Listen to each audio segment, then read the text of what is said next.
Well, you look the part, but let's see some of your moves.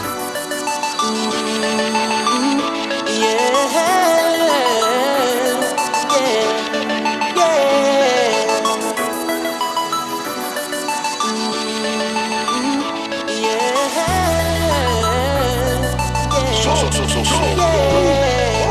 feeling like a star, you can't stop my shine. I'm loving Cloud City, my head's in the sky. I'm solo, I'm hunting solo, I'm hunting solo, I'm hunting solo, solo.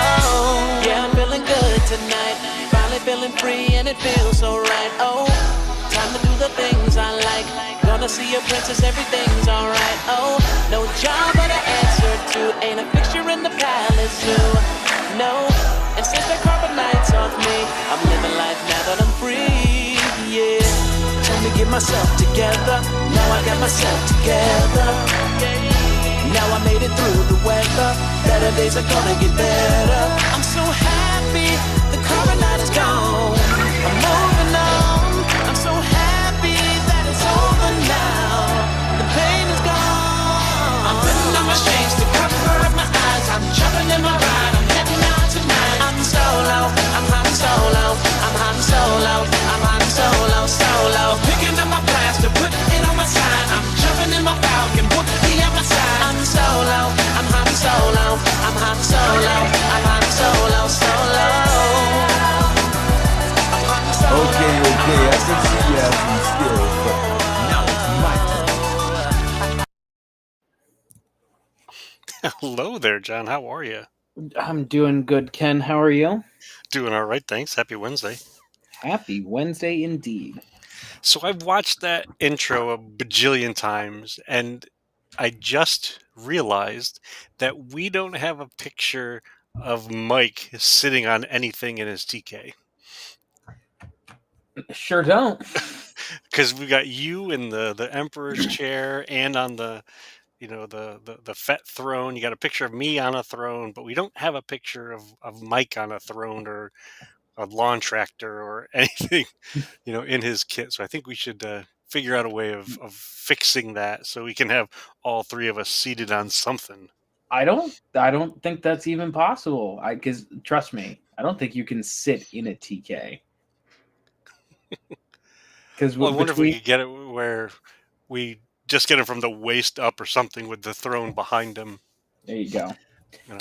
Yeah, with the kidney plate and the kidney plate, the ab plate, and the butt plate, it makes it nearly impossible to sit in. But what are we talking about tonight? What do you have on the agenda as the acting captain? So, as acting captain, I would like to talk about future things that our show is actively working on, future things that we have the blessing or the luck to see in the not too distant future, while also talking about some things that are going on currently. And so, in full Inflatable Falcon tradition, do you have any costuming stuff to chat about? I do not at the moment. Finally going to be breaking out Supreme Leader Kylo, hopefully in 10 days, officially as a new and approved costume. Okay. What event are you going to for that? That'll be the Erie Otters game in Erie, Pennsylvania. Oh, okay. So it's about a 2-hour jaunt for me, but we've got a lot of Ohio Garrison representation there, so I'm making the trek. No pun intended. Nice. So you'll actually be in Pennsylvania then. Unfortunately, yes. And won't be hanging out with Mike from Pennsylvania. Right. Yeah, because I think for us to get to Erie, it's probably like 4 or 5 hours. I think, if I had to guess. Probably, yeah, because it's northwestern PA. Yeah, right up there by the lake. Mm-hmm. Yeah, and I think Erie is the home of. There's like a big amusement park up there, or maybe it's Sandusky. That's the big amusement park. That's in Ohio. That's Cedar Point. That's the one I'm thinking of. Cedar Point. See, y'all have Kennywood, and that's closer to Pittsburgh. So it's funny you mentioned Kennywood because it is in Pittsburgh, and I've actually been there when I was 9 years old. My aunt Oof. lived in Pittsburgh and took me to the amusement park, and I was convinced that I was named after the kangaroo, Kenny. Oh, there you So go. that at least that's what I told everybody that day. hmm I know you're a big wrestling fan, so you might appreciate this. Also, during that trip, I got to go to a WWF event and got to see Andre the Giant and Hulk Hogan, and it was in the an ice rink. And so I remember Huh. my uncle standing me up on the boards because we were right along the path that all the wrestlers came down to get to the ring. And hmm so I'm 9 years old. I'm standing on the boards. He's holding on to me, and Andre the Giant is still taller than I was. And when he reached out to grab my hand, his hand like went up to my elbow. Like it was just I just remember this like giant mammoth thing just coming down and grabbing onto my arm. It was awesome. It was so cool. Yeah, I'm sorry you had to watch Hulk Hogan, but Well, that's back when he was cool before all the drama associated with him. But yeah. See, those who know me know I have a massive disdain for the Hulkster. is it because he wants you to drink your milk and eat your vitamins and say your prayers, or is it something more personal? No, it's because he's a horrible person. Oh yeah, that too. Yeah, Yeah, that too. That. yeah. But what about you? Any costumes? Any upcoming events that you've got Um, on the docket? no events. Does the name Tom Hutchins ring a bell to you? Not. Okay, he's the Mandalore. He is the guy who started the Mando Mercs. He's a super nice guy, and he posts a lot of stuff on social media, and he's recently been posting helmets that he makes, as well as this axe slash glaive thing that he makes. And so I've been following his progress on that, and I was chatting with him just saying where'd you get your pattern and all this kind of stuff, and I'm thinking that this guy's not going to respond to me. I mean, he's the head of the Mando Mercs and busy and all this. He messages me back, he sends me a file that he used. I'm like, this is so cool. So I have the plans for making one of those axes, and it's very similar to one of the axes that one of the Knights of Ren had, and the same kind of axe that was in the background of Dryden Voss's like little on his yacht where he had all those the Mandalorian armor and the axe there. Mhm. So it's that kind of axe. So I might be working on that soon, along with one of my other Mando costumes. Very But nice. but it was just cool to have that exchange back and forth with him, and he was so open, so helpful, so supportive of it. Like, it was great. It was fantastic. That's awesome. And I was nervous, so concerned. He was either going to be too busy and just ignore me, or say, go figure it out. But he walked Mhm. me down this great path and gave me a lot of feedback and guidance. So I was very appreciative of that. I'm Yeah. trying to see where's our little. I don't know this new setup. I'm trying to see if we get that ticker across the bottom or where the chat stuff is, but Mm. see if anyone has been leaving us any notes. Oh, Fordo's on and said this is going to be so fire. Good to see you, Fordo. I apologize for not responding sooner. Oh, I don't see it in the. Is it in the chat log? Yeah, I guess I'm gonna have to center up a little bit. unless that's from the last one. But it's no newcom. Maybe that's from our last episode. Guess we'll find out. So, considering where we are in the year, it's January, beginning of the year, lots of news coming out about things on the horizon, Star Wars related. What are your thoughts on the movie that they announced at Celebration, all focusing on Rey and the new Jedi Order? I mean, I'm excited for it. I felt like things got cut short due to fan backlash from the sequel trilogy, because it was originally reported that they were going to do 12, go all the way up to episode 12, Okay. and then they cut it short with 9. I was a little disappointed when they, said that was it, like it's the end of the Skywalker saga. But I love Daisy Ridley's character. I love Daisy Ridley. I love Rey. I'm excited to see what they do. Hopefully, they bring John Boyega back as Finn, because they kind of teased him being force sensitive in The Rise of Skywalker. So it'd be nice to see if they make any developments on that. I would be okay if Oscar Isaac doesn't come back after some of the comments he made about Disney and about Star Wars. So I wouldn't audibly groan if he doesn't reprise his role, as much as I even love the character of Poe. Just more of a personal distaste for Oscar Isaac. But yeah, no, I'm really excited. I like the director they hired for it. I think she's going to do an excellent job with it. Yeah, and it's interesting too with this idea of 12. So keeping up with that tradition of trilogies. I think that'd be I love that pattern because it gives you the opportunity to just have more story, more connections, more chances to see something, talk about it a bit, see something new, talk about it a bit, and just like with the shows that the live action shows, I like that Disney would put out an episode, wait a week, put out another episode, wait a week. So it'll be interesting to see how that all plays out. Yeah. And go ahead. I'm sorry, I didn't mean to interrupt. No, all I was going to say is then, and the nice thing about trilogies is you get a definitive beginning, middle, and end. So you have that perfect 3-act structure, but you can build it out over a total of 9 acts. Yeah. And with that, there's also that there's room to see new stuff. There's room to be surprised. There's room um, for more connections to the things that have come before it.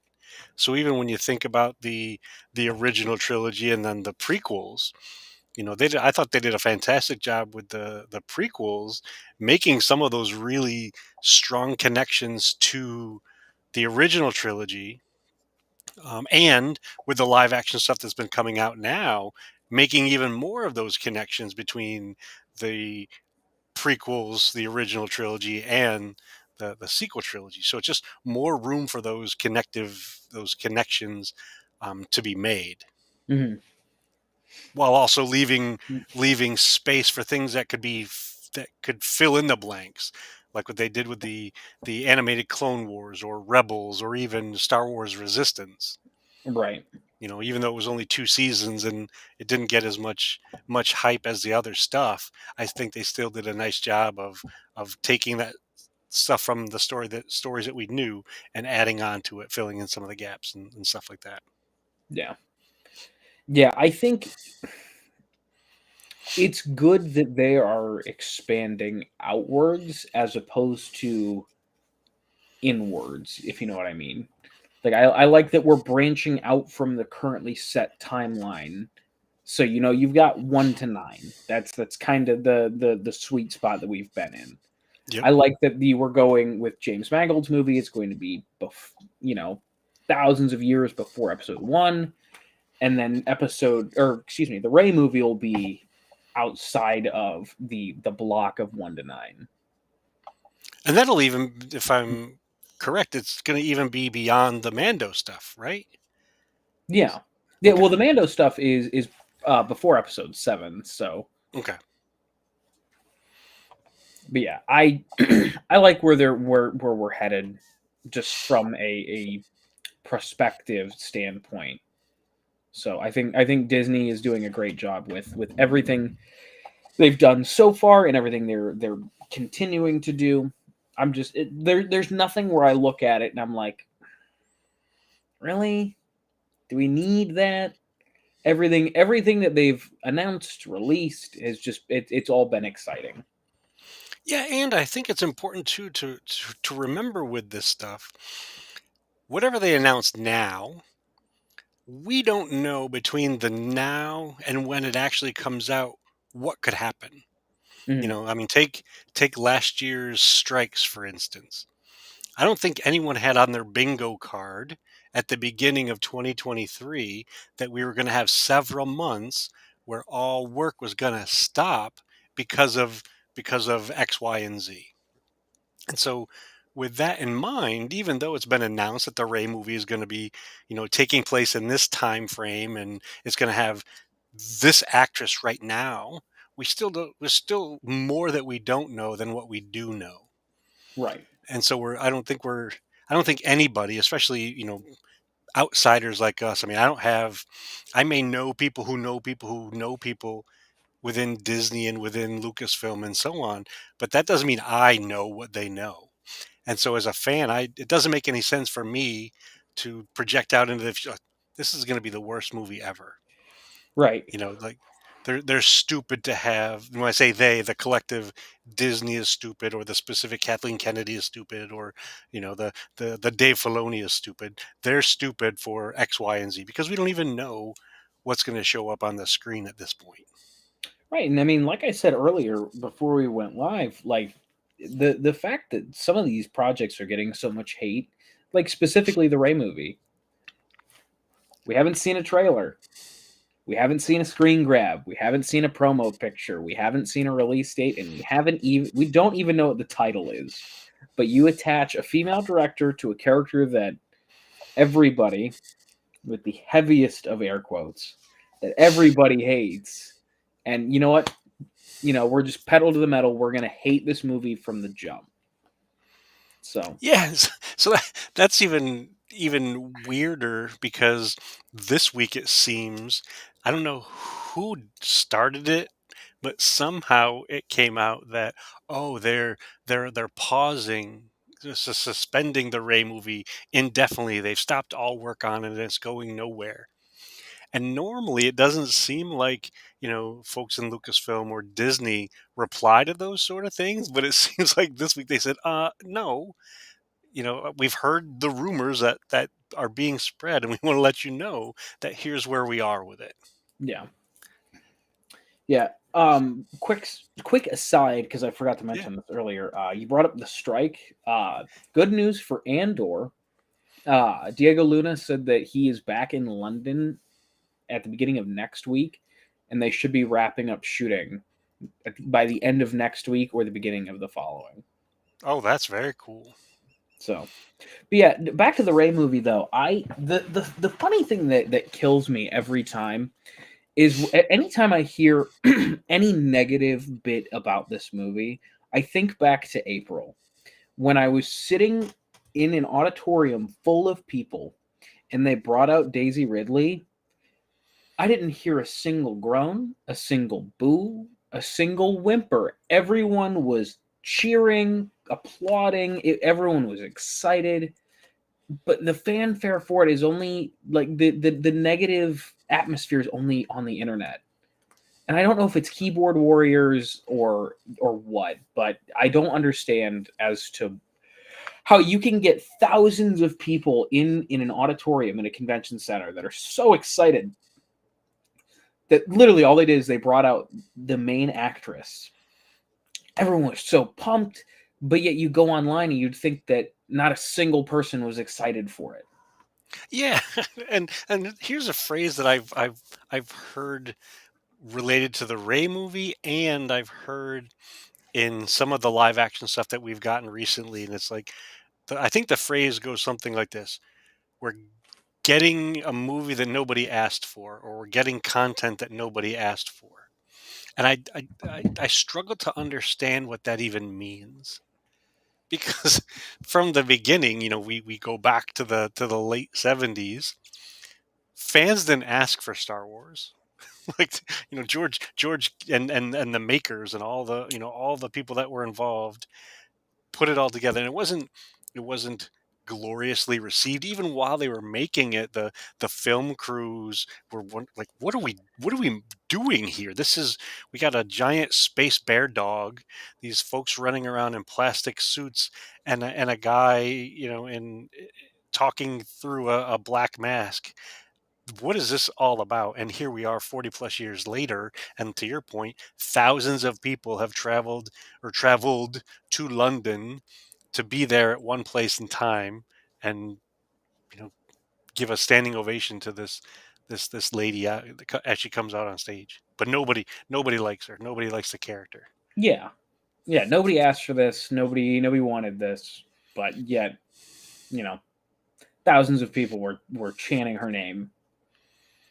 So, yeah, that seriously bothers me because it's not like it's not like they announced the Ray movie first or the Ray because they announced three. They announced the James Mangold movie. They announced it in this order because it was right after the Indiana Jones section of the Lucasfilm showcase. So they announced that James Mangold was directing the Dawn of the Force movie. Then they announced that Dave Filoni was directing the Mandoverse movie. And then they waited till the end to announce the Ray movie. So that was their finale announcement. That was their big announcement. They saved for the end. And they saved the best for last. So it's not like they held off waiting for the for Dave Filoni because the crowd pops for Dave Filoni all the time. That's a given. But no, they waited to announce that Daisy Ridley would be coming back.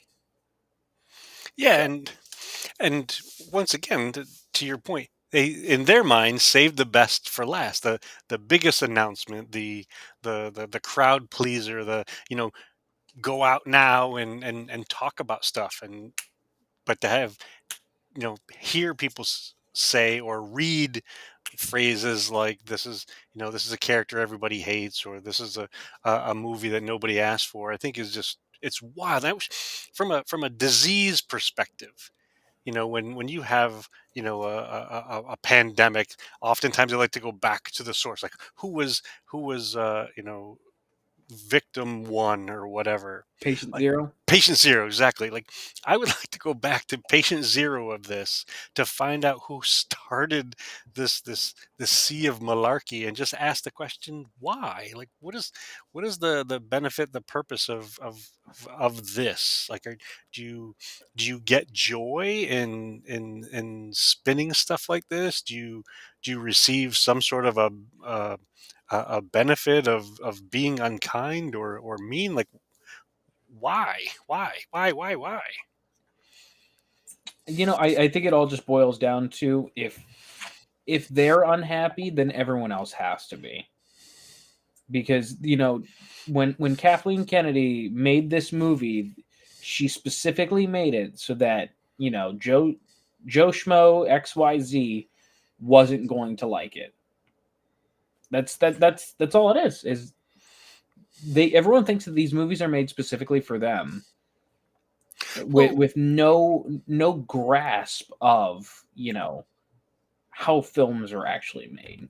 Yeah, it just seems like a really weird business model to create something that's going to alienate, or create something just for, to your point, X, Y, or Z fan or person. It seems weird. Like, I don't know if, especially with something like Star Wars, or especially with an organization like Disney, that would be the choice that they went with. That they're going to put something out there to anger. They're going to put something out there to separate. They're going to put something out there to divide. I don't think that that's really ever been their approach with anything, from Snow White to Fantasia to Elemental. Like, I don't think that they are jabbing at people or hoping to offend or hoping to distance. I think it's the exact opposite. Yet there are many people who say, "Oh, that's not for me," and you're stupid for liking that. Yeah, and another. I don't know why this popped in my head, but my when the Rise of Skywalker came out, my dad had an excellent quote because I was lucky enough to see it early.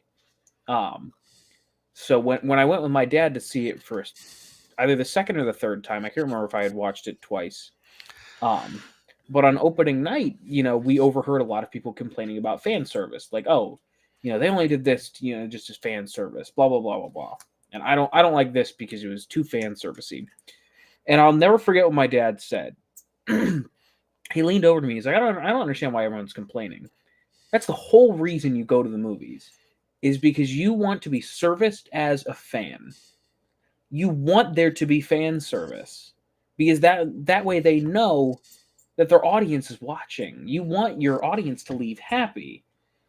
So yes, if they include cameos of older characters, or they rehash an old line or an old story bit, like, yeah, that can be over the top sometimes. However, to call something fan service in a negative connotation it's an oxymoron, because you want to be serviced, you want to be pleased. So that's another common complaint that I hear that never makes sense. Well, and the other end of that is the folks who are self-labeling as fans, yet the things that they spin and spread aren't complimentary. They're not. I understand criticizing, and what I mean by criticizing is, this is what I saw, and here's my opinion of how it could have been done differently, or whatever, but not from the place of harshness or meanness. And I think sometimes now folks are going to the extreme to see what kind of response they can get from folks. How mean can I be? How personal can I make this? Even to the point where all of a sudden there's a herd of people that will swarm someone, like for instance Kelly Marie Tran or Ahmed Best or even Daisy Ridley, so much so where they say, you know what, I'm stepping out of social media. I'm scared for my life in some ways. And honestly, I think you hit the nail on the head. It's how can they garner a reaction? I feel like a lot of times, a lot of this hate is, oh, how can I invoke some reaction? How can I upset someone today? Because there are people who just enjoy that. And like the great butler Alfred said, some men just want to watch the world burn. Well, Ali's out there listening to us, or Ali. I apologize if I pronounce the name incorrectly. He says that we're hitting the nail on the head somewhere. It says, yeah, we're right about some of this stuff. I, I, I if I had a magic wand, which I don't, if I Sure. did though, I would wave my magic wand and just wish for folks to be nice, to be. It's that simple. It's that basic. Just be nice. You can offer up an opinion and be polite about it. You can offer up a criticism without being harsh or disrespectful. You can offer up a contrary view without making the other person wrong. So we'll pick any part of any movie, and we could look at it from different perspectives and say, this is why I like it, and you could tell me why you don't like that same thing. And doesn't mean that you're telling me that my opinion is is the worst opinion you've ever heard. It's a different one. um and so it's sad that we're in that place where, on one hand, we're being gifted new stuff, we're being gifted more opportunities to see new things, to be introduced to new characters, new ideas, and then there's a whole mess of folks that, even before it's delivered to us, they want to say how bad it is. Yeah, I honestly, it's I don't even know. It's just, you're right. It's just sad, and we're in such an age of, you can hide behind a screen and a keyboard and say whatever you want, and it can be as public as you want and as loud as you want, because there's no consequences. I mean, back in '77, if someone didn't like, Star Wars when it came out, and you wanted to be heard, you would have had to been, a journalist, put it in a newspaper, put it in a magazine, put it on the news. But now, I can hop on TikTok or Instagram or Facebook or X or what have you, and I can just blast whatever nonsensical opinion I have, and anyone who wants to see it can see it. So, and anyone who doesn't want to see it has to deal with it. Well, and on the other end of that, you have in the olden days, you didn't have the amplification possibility. So I could write a strongly worded letter to Starlog, but that wouldn't necessarily mean that everybody saw it. But now with social media, we can put that stuff out there. And I'm not saying that everybody sees it, but if I put it out there to my 10 friends, and then you're one of my friends and sees it, you can then spread it to your 20 friends, who then so before you know it, 472 people have seen this, and there's only been a couple moments since me, the keyboard warrior, typed these things into a screen somewhere or onto a screen somewhere. Yeah, I just wish that we could simply, because myself, you, Mike, we all just enjoy Star Wars. There are parts that we like, there are parts that we don't like. We can have a civil discussion amongst ourselves. I just wish that you could keep it contained to the people that you wanted to have a conversation with. But alas, like I said, this day and age where you can say anything you want without consequence, everyone feels like that how do I want to phrase this? Everyone seems to think that I want to hear your opinion, regardless if it's a similar or opposite view. Like at work the other day, I had a Star Wars shirt on, as I normally do. I was just chatting with this guy because he was looking at some Black Series figures. And, he was like, yeah, I just don't like the Disney movie and the Disney movies, and, they ruined Star Wars. It used to be so good when it was just 6, but, blah, blah, blah. And I just sat there and I just I took it on the shins because I was like, I don't have the energy to argue with you. I like everything. I like everything to a degree because it's under the Star Wars umbrella. I may not like The Force Awakens that much. I may not like The Phantom Menace that much. I may not like Return of the Jedi that much.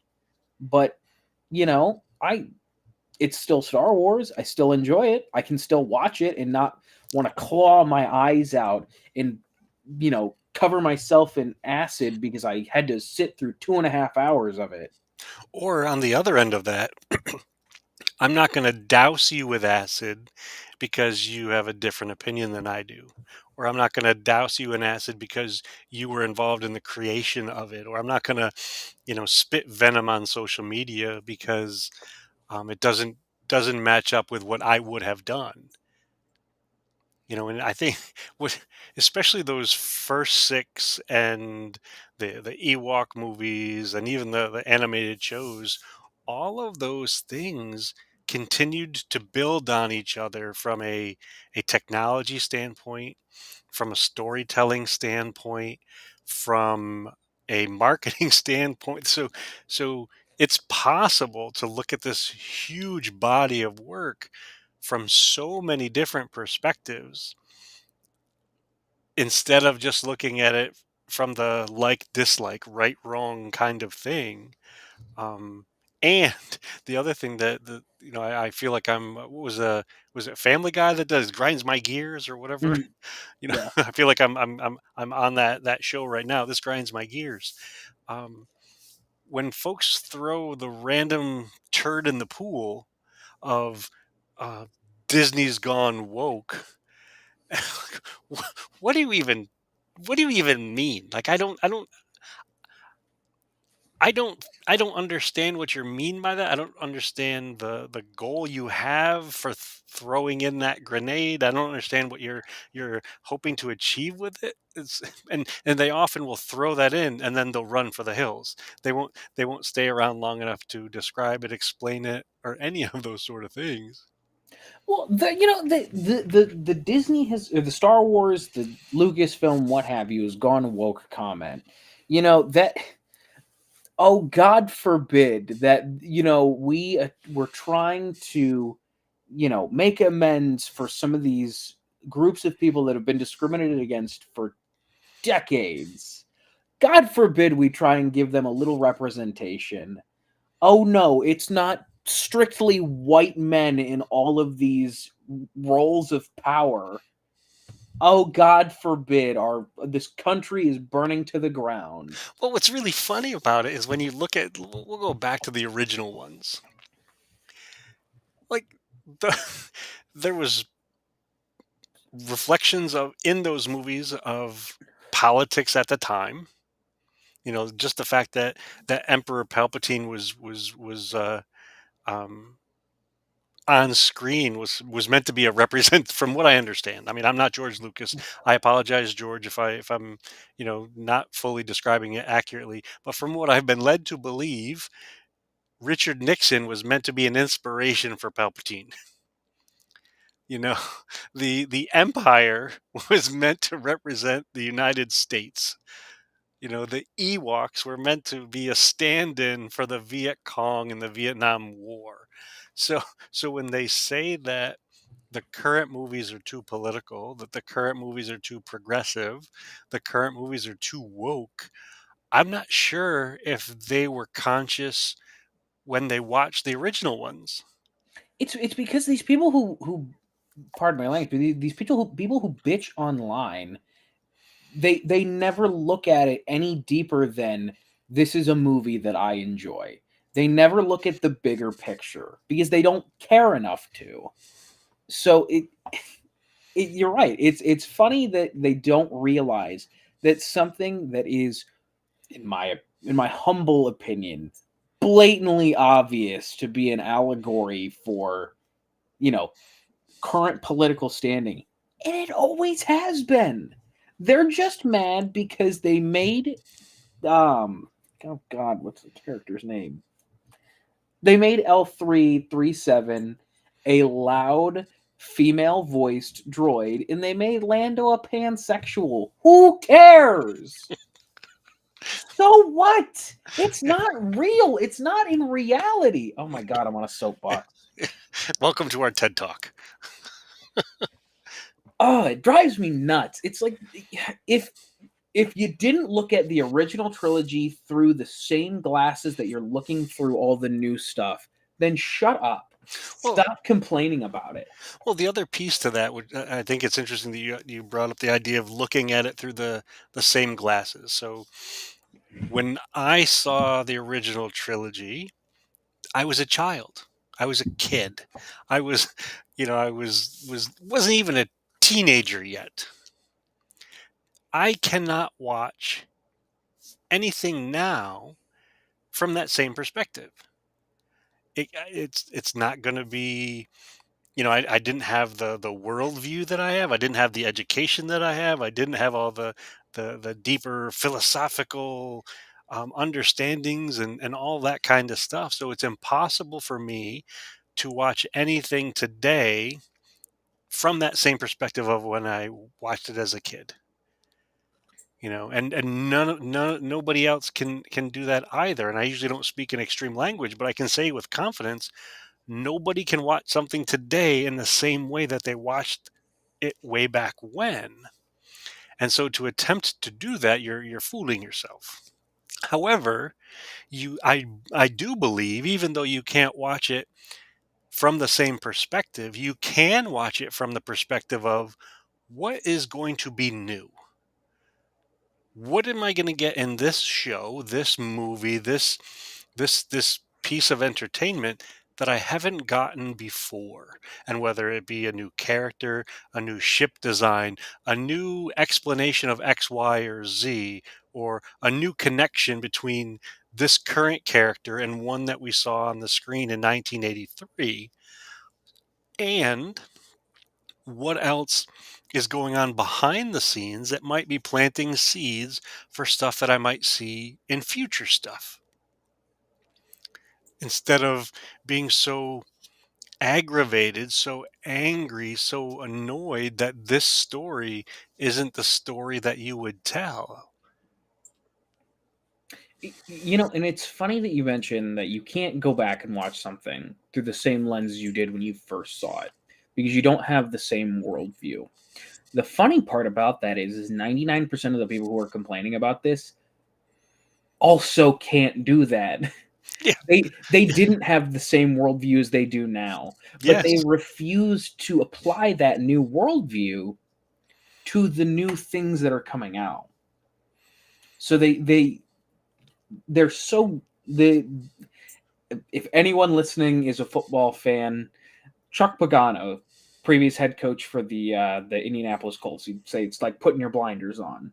They all put their blinders on just so they can enjoy what they liked as a kid and hate what's coming out now, because they can't see any of the new stuff through an adult lens. Well, and at another very, very, very basic level, whatever we're getting next is new. So what, or not even just new, it's more. So we had 9 movies in the Skywalker saga. This other movie, it's going to be more. So we're going to have 10 movies. Or if you want to, throw in, Solo and Rogue One and the Ewo. So either way, we're getting more. We're getting more of this stuff that we claim to enjoy. We're getting, more action figures. We're getting more, just more. And so why complain about the more? And the other thing I heard someone say, or no, I didn't hear them say it, I read that since Disney bought Star Wars, um, it's been a failure for them. Like, I'm not I'm not sure if my definition of failure and the commenter's definition of failure are matching up. I mean, from what I understood, Disney gave George Lucas like $4 billion for it or whatever, 4.9. not counting the stock options and all that kind of stuff. So it was less than $5 billion with a B. And since that sale, like, they've made 10 times as much, billions of dollars. So where's the failure there? I mean, I would love to have more billions than I had before. They damn near made their money back from that sale, not including, like, you're right, not including the stock options and the residuals, just in the sequel trilogy, not including Rogue One, not including what they're putting into Disney Plus, not including merchandise, not including anything other than episodes 7, 8, and 9. I think the budget was 200 million on each of those, give or take. They each made over or close to $1 billion. And the general rule of thumb is about half, 1.5 times your total budget. That 0.5 is your marketing budget. So that you got to think they probably spent 300 million on each movie. That's 700-ish million dollars they made on each of those movies. So 2.1 billion between all three. That's half. That's almost half of what they paid for the for the license, not including Willow, Indiana Jones, and all of the other properties they got under the Lucasfilm umbrella. So yeah, I don't, just looking at it from a monetary standpoint, I think Disney is okay when it comes to their acquisition of Lucasfilm. I wouldn't call billions of dollars a failure. Yeah, it is very strange to me. It really, really is. And as the other part to that, and I think I've said it on here before, and I apologize if the listeners, hear me repeating myself. But as a fan of movies, or even as a watcher of movies, I can say with complete honesty that I've never watched a movie based on the number of tickets that movie has sold. I've never looked at oh, I've got to go see this movie because last weekend it made, this many thousands of people or millions of people went to see it. No, like, that's not how I gauge my desire to see anything. I've done that, but that's because I worked at a movie theater. So a lot of people go to see it. I'm like, it's probably worth checking out. I have done that, but I understand that that is a very unique perspective. But yeah, I think the only way you can look at the Disney acquisition of Lucasfilm as a failure is because John Doe in Timbuktu didn't like The Last Jedi, and that personally failed him, which makes the overall acquisition a failure. That's the only way I can look at that and be like, yep, Disney failed in their quest to make a good Star Wars movie because John Doe didn't like it. And also with that in mind, good just that phrase "good" is so relative. So you could look at A New Hope today, and you could make the argument that it's not a good movie. Like the special effects don't hold up to today's stuff. Um the soundtrack is dated. Like you could make all of these, and it may be true for you in that point of view, but that doesn't mean it's the truth. Like Yeah. the solitary truth. For example, I don't really care for Return of the Jedi that much. I love it as a Star Wars movie, but if I am taking my pick of the 11 recognized films that we currently have out, Return of the Jedi is towards the bottom of that list. I'm sure you disagree, and the reasons that I dislike that movie are probably reasons that you like the movie. Maybe. I don't know if I've ever heard you share it. What is it that you dislike about it? I feel like Act 1, great. Everything on Tatooine, great. Act 3, pretty good. It's everything in the middle. So everything from when you leave Tatooine until Luke is on the Death Star that it's boring to me. I have a hard time getting through the second act of Return of the Jedi. So are you like anti-Ewok? Is that what this is all about? No, because I like the battle on Endor. I like the Ewok scene. It's just when they're like in the Ewok village, I'm like, oh my god, just get to the action. I need to be entertained, and I just like when 3PO is explaining A New Hope to the Ewoks. I'm just like, oh god, come on. But I still enjoy it. I could right now hop off of here and go watch Return of the Jedi and think it's a good 2.5 hours. Glad I watched it. But when it like comparing it to Revenge of the Sith, where it's like second one to minute 144, I'm entertained every step of the way. But that's the thing about Star Wars is you don't have to love every second of it to say you're a fan. You just can't bash it relentlessly and still consider yourself a fan because you're not. You're a fan of the movies you like, but you're not a Star Wars fan. Yeah, and I think there is that. It might be a very fine line, but I think there is a line there.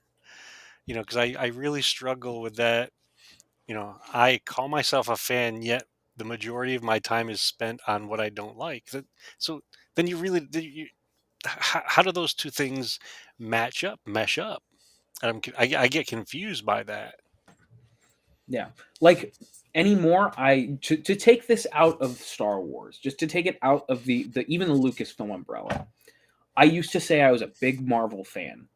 Loved almost everything they put out with.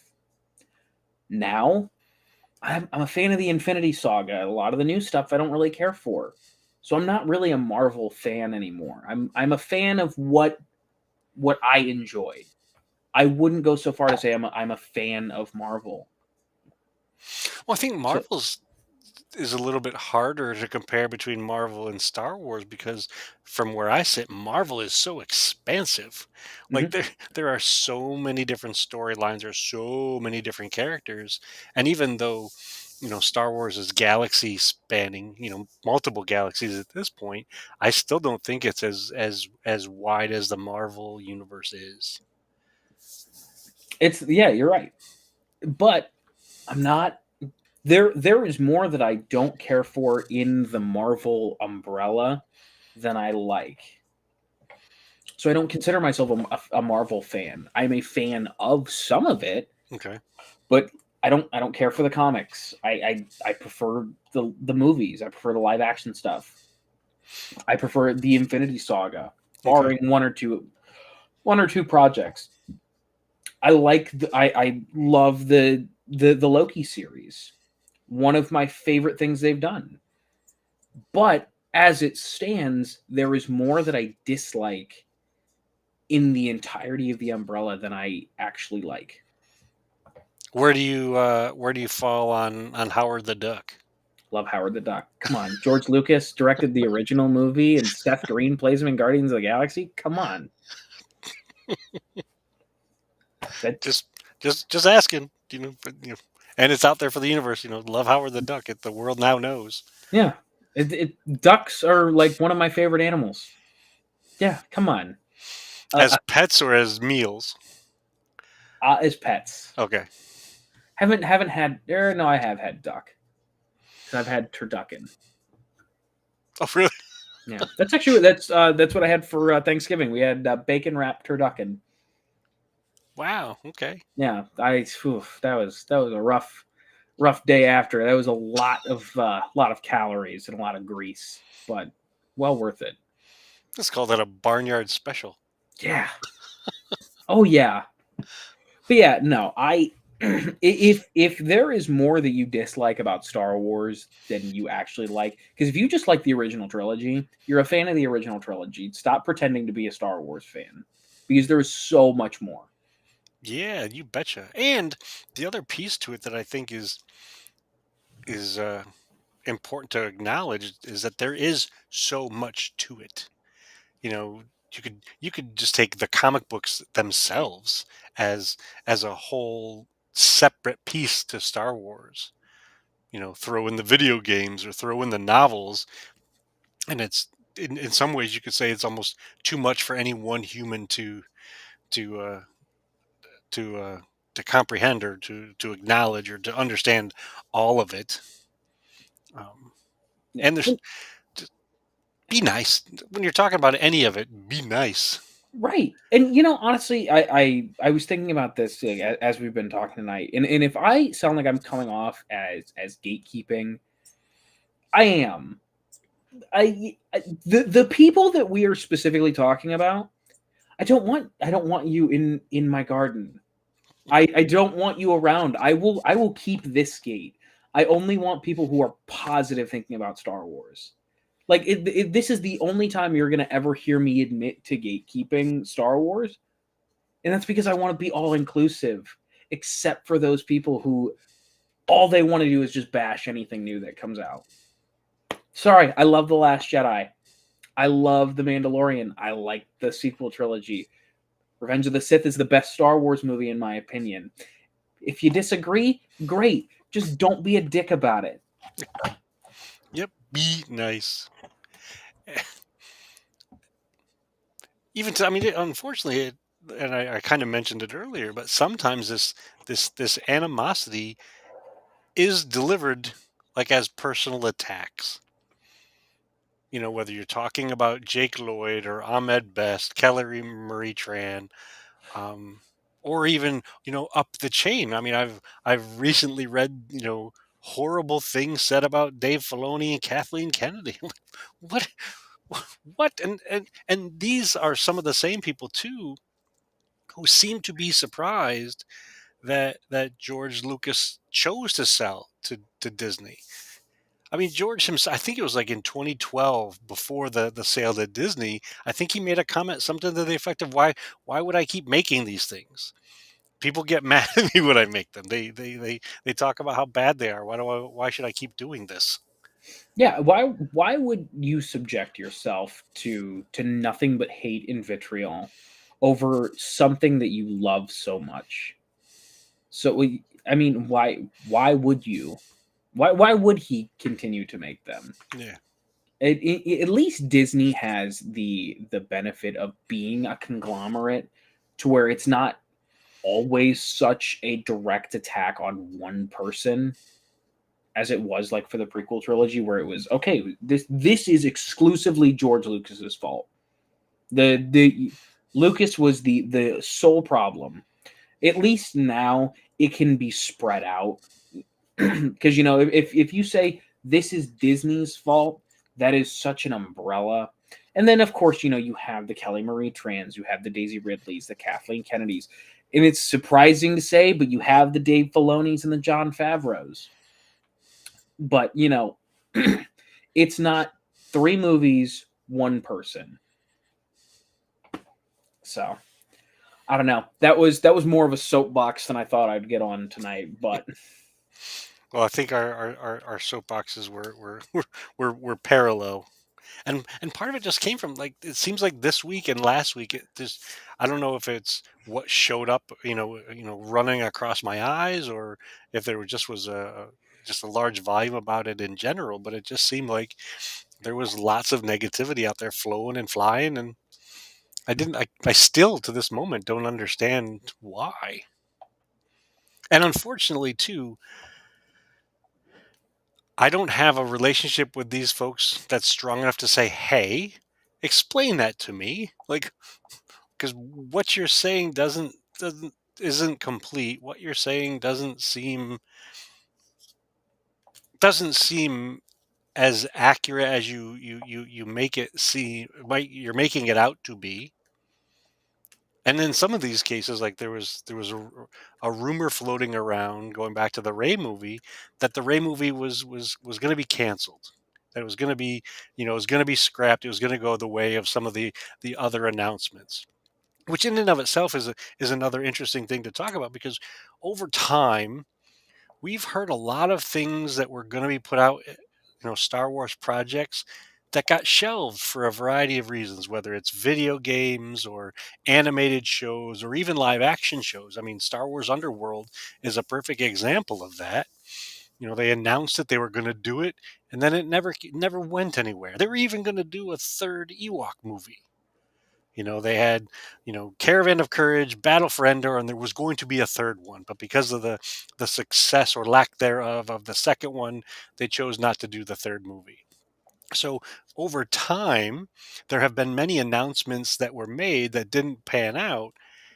And at the same time, there were many announcements that did. So I don't understand why there's this rush to say, with little to no proof, "Oh, that's done. That's over with. Nobody wants it anyway." it's because these loud, angry fans want to dictate what the majority wants to see. No matter what it is I because a lot of these projects have been canceled because of a vocal minority. Like Rogue Squadron is recently a Rogue Squadron that was supposed to come out a month ago, but it never made it past development because people were mad that a female director was at the helm, and these neckbeards in their mother's basement took a slight to that because it was not a white man directing it, and God forbid. But And it's funny that you mentioned that too, because so the director of the Ray movie made a statement not too long ago saying she was excited about this Ray movie, and that it's about time that a woman director was involved. And well, she folks, didn't. She didn't even say a woman director. She just said a woman in charge. That could oh, mean so many different things. That could be in relation to Ray. That could be in relation to the director. That could be in relation to Kathleen Kennedy. And it is about time. well, what's interesting though is some people went down the path of saying that she was discounting all the women that had come before her, which I didn't read it as that. Because whether you're talking about Bryce Dallas Howard or Deborah Chow, or some of the other folks that have been involved in the past, I don't think it was meant to be a slight to them. And then on the other hand, there has not been a female director of a Star Wars movie yet. So I'm not even that quote, and not even that, I didn't quote it, accurately. It wasn't a direct quote, but even that line seemed like it bent people out of shape in a lot of different ways. I'm trying to find the exact quote. However, I just typed in Ray movie director, and the first thing that popped up was Disney fired woke director of the Ray movie. Of course he did. Posted 27 minutes ago. No, just kidding. We're in 2024 now, and it's about time we had a woman come forward to shape a story in a galaxy far, far away. That could mean so many different things. 9 hours ago is when that was posted, by the way. Oh, okay. Yeah, by Mike Zero above all people. I mean, are we really shocked? Yeah, it's. I, for one, am excited about the stuff that's coming down the pike. I, for one, am curious about what's coming down the pike. I, for one, will look for those connections and look for opportunities to celebrate it and so on. And for those of you out there who have, who want to debate me on it, that's fine. That's cool. Just be nice about it. Yeah, Just be nice. I have never once said I don't want to talk about this when it is a civil discourse. When you want to have a civilized discussion about why you don't like something that I personally do, never shut down that conversation. But the second you start throwing nonsense out and are just belligerent about it, I don't want to have that conversation. It's not worth my time and energy. Yeah, and on the flip side, like, I don't want you to have that conversation because I don't want you to get madder. Like, I don't want you to be mad anyway. So I wouldn't want this back and forth between the two of us to make you madder. That's not what it is. If anything, I want you to be able. I don't need you to believe my beliefs. I don't need you to share my opinion. However, I think you could benefit from learning that there is another one. And I could benefit from learning that there's another one. So you share your opinion with me, I share my opinion with you. And now we both know that there are two opinions that exist and we know some of the details behind it. So we both have learned instead of, here's my belief, you need to believe it. Yeah, it's better when it's a conversation rather than two people yelling at each other. Yeah. Because you don't learn you'll learn something from a conversation. You won't learn anything from just talking at somebody. Yeah. But I feel like we're over our time limit, and that is a good place to let my blood pressure come down. Well, thanks for hopping on the soapbox with me. I appreciate that. Absolutely. I will yell at the clouds any day with you, Ken.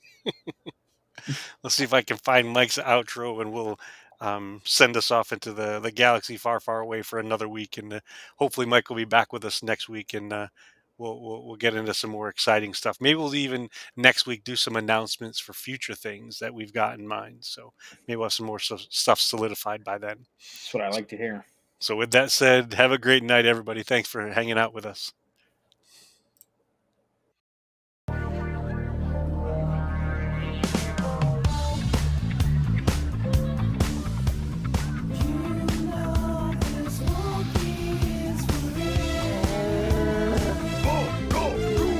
I used to put my faith in starships, but then my Falcon's hyperdrive just slipped. I used to worry about the future, but then I threw my caution to the wind. I had no reason to be carefree, no, until I took a trip to the treetop side of town. Yeah. You know I heard that wicked rhythm. Hey, I had no choice but to get down, dance. Woo! There's nothing left for me to do but dance. All these bad times I'm going through, just dance. Got cash shaking my heels tonight, baby.